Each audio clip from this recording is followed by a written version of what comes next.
Imagine, for just a second, if the entire secret to building incredible wealth had absolutely nothing to do with how incredibly smart you are and literally everything to do with how you behave. It sounds completely backward, doesn't it? Well, in this explainer, we are diving deep into the psychology of money summary, pulling out some truly mind-bending insights from Morgan Housel. Look, this isn't about crunching complex math or finding some secret insider trading trick. It's about the invisible, deeply emotional forces that are actually dictating our financial destinies right now. If you're looking for the real, no-nonsense blueprint to financial freedom and personal growth, you're going to want to stick around for this. To kick this book summary off, we really need to wrap our heads around a massive paradigm shift. Think about this quote. Physics isn't controversial. It's guided by laws. Finance is different. It's guided by people's behaviors. For our whole lives, we've basically been programmed to think about money as this super strict set of rules, formulas, and undeniable laws. But Morgan Housel just completely shatters that illusion. Doing well with money, it's not a hard science at all. It's actually a soft skill. It's entirely about how you act, how you react, and maybe most importantly, how you manage your own emotional impulses when things start hitting the fan. We're all taught to view wealth as this rigid, ROI-optimizing machine, right? Just pure math and spreadsheets. But the everyday reality is just completely different. True success actually comes from understanding your psychology and your behavior. I mean, you could literally be a mathematical genius, but if you panic and sell everything during a market dip just because you're scared, you're going to lose. Your mindset and your hidden biases are the true underlying drivers of your wealth. All right, let's move right into section 1, your hidden money biases. So, why in the world do people make what seem like totally crazy financial decisions? Well, it comes down to this staggering reality. Your personal experience with money makes up a microscopic fraction of the collective human experience. We're talking maybe 0.0000001% of it. And yet, somehow, it makes up about 80% of how you think the whole world works. Someone who grew up in grinding poverty or survived a massive economic crash, they're going to interpret risk in a completely different universe than someone raised in a super stable economy with inherited wealth. So, when you see someone make a money choice that looks totally insane to you, just remember, they're viewing the world through a lens shaped by their own unique, deeply ingrained life experiences. It makes perfect sense to them. And honestly, this illustrates another massive blind spot we all have. Think about index funds. They were only developed in the 1970s. The 401k, which is literally the absolute backbone of American retirement, wasn't introduced until 1978. And the Roth IRA, 1998.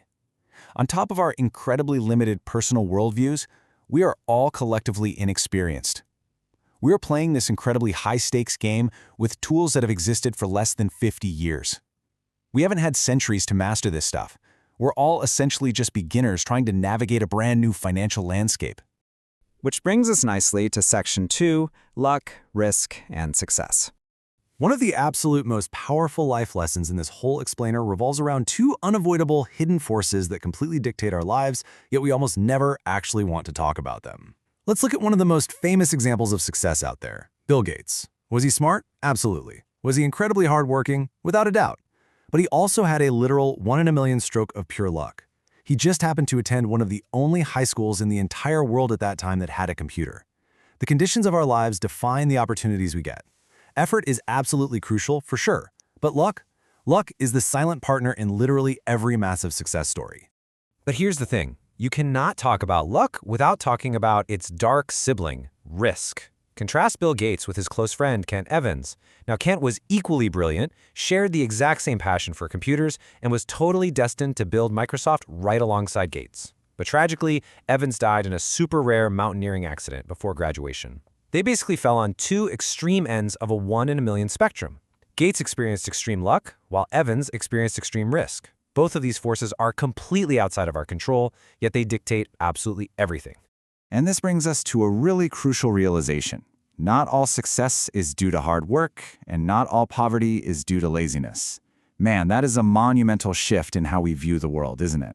It teaches us to start looking for broader patterns rather than just idolizing these extreme, completely unrepeatable examples. But more importantly, it teaches us humility and empathy. Don't judge other people too harshly. And hey, don't judge yourself too harshly either. When things go incredibly well, realize you aren't invincible. And when things go terribly, realize you aren't a disaster. All right, let's dive into section 3, the secret power of compounding. Now we're transitioning to the ultimate secret of wealth building. And spoiler alert, it is not about finding the perfect stock. It's about the staggering, almost unbelievable magic of time. $81.5 billion. Warren Buffett is heralded as the greatest investor of all time, right? But his biggest secret isn't actually his investing strategy. Out of his $84.5 billion net worth at the time the book was written, a staggering $81.5 billion of it came after his 65th birthday. Why? Because he started investing when he was just 10 years old.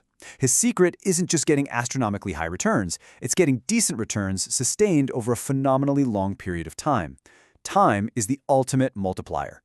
Let's see how this builds using a totally fascinating historical example. How exactly does an ice age happen? It actually doesn't require a catastrophic, sudden drop in global temperatures.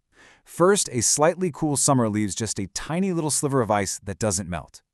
Next, that leftover ice reflects sunlight, which cools the Earth just a tiny bit more the following year. Finally, this compounded cooling creates more ice, more reflection, and eventually, boom, an entire ice age. Building wealth works the exact same way. You really don't need a single massive risky return. You just need a sliver of growth compounding quietly and consistently, year after year, decade after decade. Moving right along to Section 4, Real-Life Practical Application. So how do we take these key ideas and actually apply them to our own lives for some actionable self-improvement? Well, Morgan Housel shares his own personal playbook, and honestly, it's remarkably simple. First, prioritize independence and controlling your own time above absolutely all else. Second, maintain a modest lifestyle. Basically, don't just increase your spending the second your income goes up. Third, he owns his house completely without a mortgage. Fourth, he keeps 20% of his assets in cash. And fifth, he completely ignores individual stocks and invests purely in low-cost index funds. He isn't out here trying to beat the market, he is designing a life that guarantees resilience. Now, I know what some of you are thinking. Holding 20% in cash, having no mortgage, that makes zero mathematical sense. A spreadsheet would literally scream at you that it's inefficient. But remember our core idea here. Finance is about psychology. The biggest value of a successful financial life isn't buying luxury goods, it's gaining control over your time and your life. Housel bought his house in cash because the psychological peace of mind it provides literally allows him to sleep at night. And you know what? That peace of mind is vastly more valuable than doing what makes the most mathematical sense on paper. And finally, Section 5, Key Ideas and Life Lessons. To wrap up this explainer, let's distill the absolute main lessons you need to remember for a fulfilling, wealthy life. These takeaways are pure gold. First, good investing isn't about brilliant decisions, it's mostly just about consistently not screwing up. Second, time is literally your greatest ally. Third, the most important part of any plan is planning on your plan not going according to plan. Always build in room for error. Fourth, define the cost of success, things like volatility, fear, and doubt, and be willing to pay it like a fee, not a fine. And finally, no one is impressed with your possessions as much as you are. You think you want a fancy car to get respect, but people are just looking at the car, not you. Wealth is actually what you don't see. It's the unspent money that buys you options and freedom. Perhaps the most important question you will ever ask yourself on your journey to success is this: has your goalpost stopped moving? Because the absolute hardest financial skill to master in this entire world is simply knowing when you have enough. If your expectations rise faster than your income, you are never going to be happy no matter how much money you make. So I challenge you today to fundamentally redefine what true wealth looks like for you. Is it just a big number in a bank account? Or is it the absolute freedom to wake up every single morning and say, I can do whatever I want today? Think about that, and let it guide your very next move.